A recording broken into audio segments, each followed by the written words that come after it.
Hola, buenos días. Yo soy Elena Ortiz Báez con ID 004143 en la Nahua Campus Puebla. Soy de la Escuela de Derecho, de licenciatura en Derecho, y esta es mi actividad 3, análisis de videos y lecturas correspondientes a la unidad de aprendizaje 2. ¿Qué es importante de esta unidad o qué podemos resaltar? En primera, se nos da el concepto de planificación financiera personal.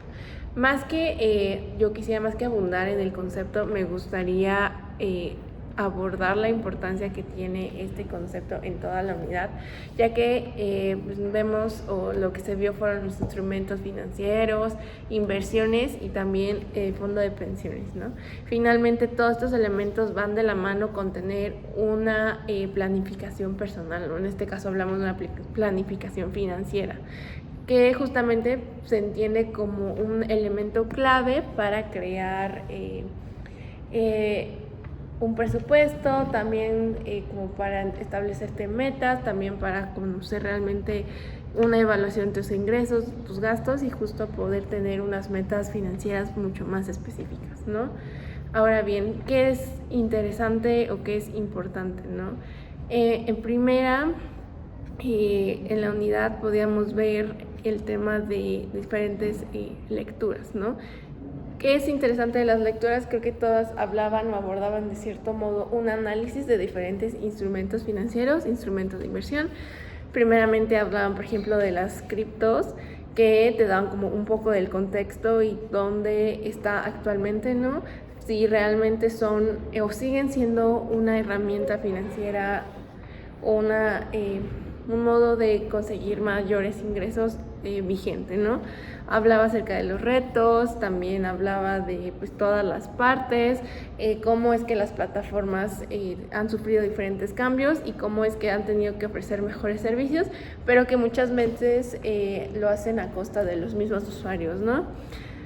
¿Qué más? ¿Qué es más relevante? Creo que habían varias lecturas sobre Harvard, casos prácticos. Hablaba acerca de los mercados financieros, también cómo es que había ciertas características que se habían adoptado en determinados momentos y que estas ciertas características que, bueno, en la lectura lo decían como heurísticas, que eran apropiadas para el medio ambiente, ¿no? Que justamente te permitían enfrentar varios desafíos económicos. Pero decía o planteaba que básicamente no esas mismas características o esos mismos ritos seguían vigentes en la actualidad, ¿no? Porque justamente la actualidad de un hombre, una persona que invertía en los 30, no es la misma realidad de una persona que invierte el día de hoy, ¿no? De ahí pasábamos también a la lectura que hablaba sobre el capital, ¿no? De cómo es que nosotros podemos identificar realmente qué tenemos como capital. Para esto se usaba y se valía de una herramienta muy importante que se llama balance general de riesgos, justamente que nos permite identificar riesgos y básicamente determinar la capacidad real, ¿no? Obviamente estas lecturas hasta cierto grado abordaban la perspectiva desde un banco, pero como usuario individual creo que son muy valiosas las enseñanzas que nos dejan, como por ejemplo la importancia de una ventaja competitiva y que exista una capacidad para crecer, ¿no? Independientemente de la decisión por la que tú te vayas a decantar. De ahí hablaba de un tema muy interesante que para mi gusto se tornaba o se inclinaba un poco a un tema de la sociología, ¿no? Que hablaba o abordaba la crisis de la mediana edad.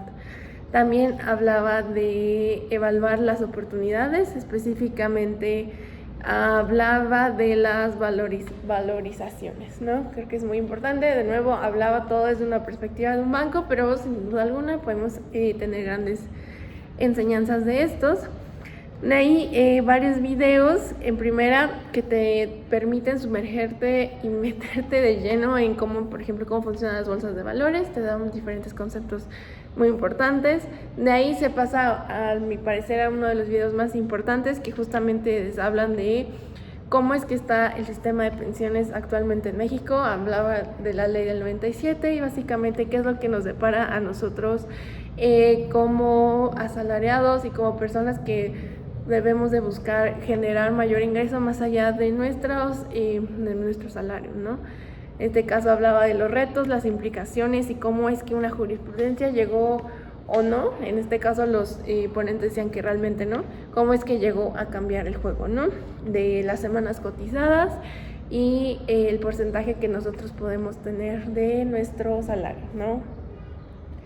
De ahí también varias herramientas de, por ejemplo, plataformas para invertir. En este caso el video era de 2021, pero era muy interesante porque justo aquí ya empezaba a adentrarse y, por ejemplo, mencionaba como la más segura a CETES Directo, ¿no? Que justamente es un instrumento que más adelante seguimos viendo en la unidad.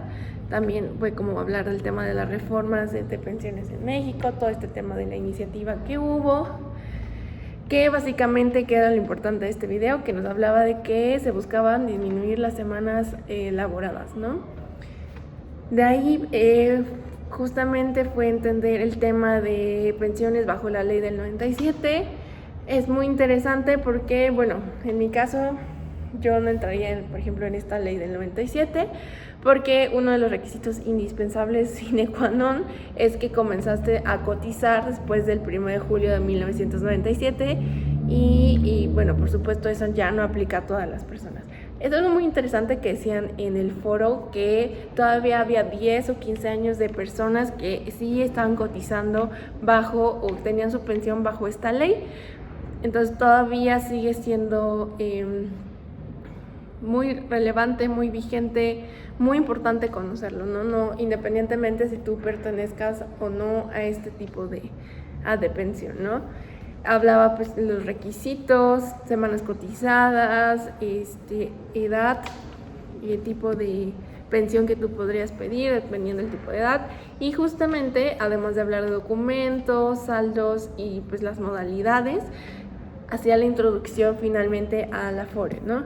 En toda la lectura además hablaba, por ejemplo, de las clasificaciones o 3 modalidades para pensionarte bajo la ley 97, renta vitalicia, también retiro programado y por supuesto pensión mínima garantizada.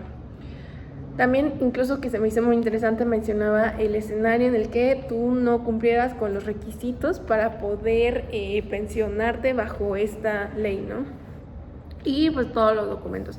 Considero información muy vigente, muy valiosa, ya que pues justamente en el foro se mencionaba que había un cierto desconocimiento y por lo tanto la publicación de esta jurisprudencia generaba cierto miedo, pero finalmente nos disipaba diciendo que realmente no iba a aplicar para todos esta nueva jurisprudencia y señalaban los casos específicos en los que sí.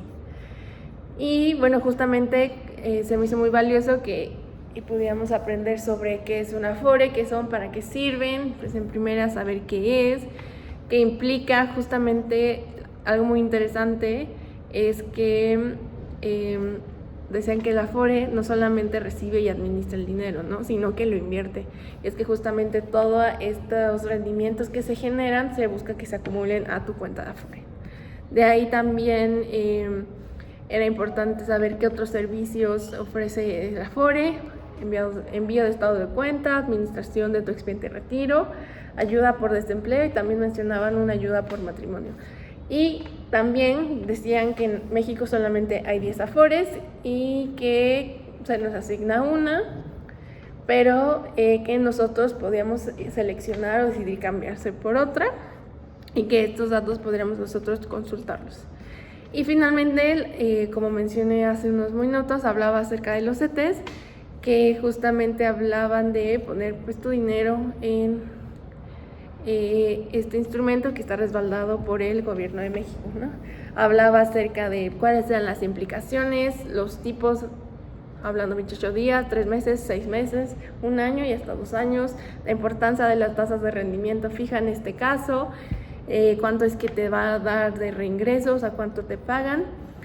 Y creo que es muy interesante porque finalmente sí pudimos tener toda una perspectiva general alrededor de estos instrumentos, ¿no? Y ya empezar a pasar de los conceptos básicos a la aplicación real, ¿no? Creo que es muy importante nosotros como jóvenes que vamos a estar próximos a incorporarnos al mundo laboral, que conozcamos estos conceptos. Y pues nada, solo me quiero agradecer por toda su atención y eso sería todo.